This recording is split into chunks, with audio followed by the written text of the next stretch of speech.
Okay guys, so let me explain to you briefly what's going on in this design. Okay, so this design is what I would consider to be very shrubby. Obviously I've got my boxwood lining on each side, so that didn't change, as I said it wouldn't.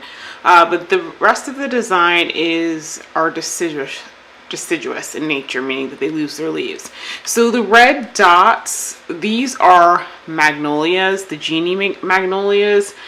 And the reason I drew them as, because this is a 1 foot round circle, is that the genie magnolia, it doesn't get, because it only gets between 10 to 13 feet, the trunk doesn't get that big, which is why I delineated it like this. Now these circles around it, that is shadow line. On the template that you saw, it shows ornamental trees and as well as the shade line. So this is the area with the sun changing that you're going to see shade in those areas.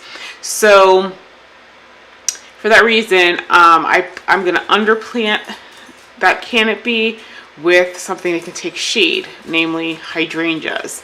So the hydrangea that I'm thinking about getting, there's this one that starts off, I don't know if it's called Pinky Winky. It starts off white and then gradually turns to red at the tips. I think that will do really well, because although they won't be getting full shade, I mean this is just how the shade is going to travel as the sun progresses.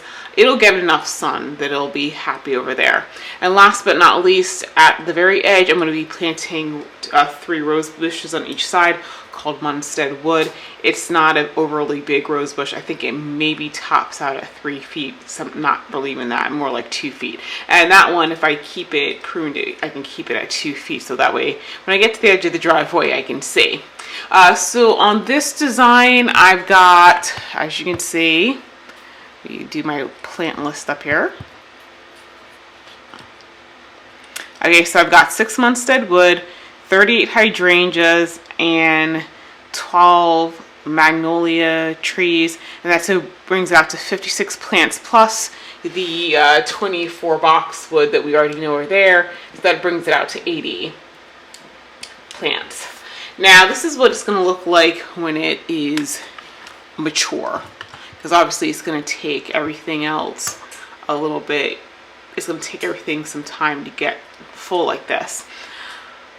At first blush, this would be like, oh well, at least this is only 80. This would be less expensive than the design over here, which is like 362 plants. The only thing is that with the 360, this one over here, a lot of these, the majority of the stuff I was growing from seed.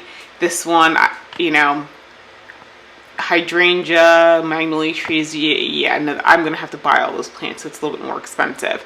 So as you can see at the bottom, I've got 2 designs left.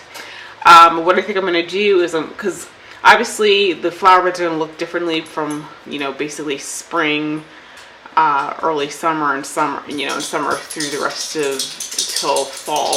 And so I'm going to do 2 different designs. One is going to be kind of the spring, my spring plants, and then my fall plants, because this right here, I mean, this is the final design, like once everything is mature, like for example the hydrangeas and you know, peonies and that sort of thing.